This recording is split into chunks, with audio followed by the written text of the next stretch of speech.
You ask Tiger to solve. This deals with linear equations with one unknown. The final result is n equals 13. Let's solve it step by step. Group all constants on the right side of the equation. Subtract 100 from both sides. Simplify the arithmetic.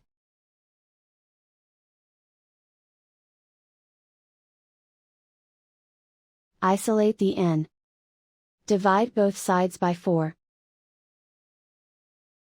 Simplify the fraction. Find the greatest common factor of the numerator and denominator. Factor out and cancel the greatest common factor.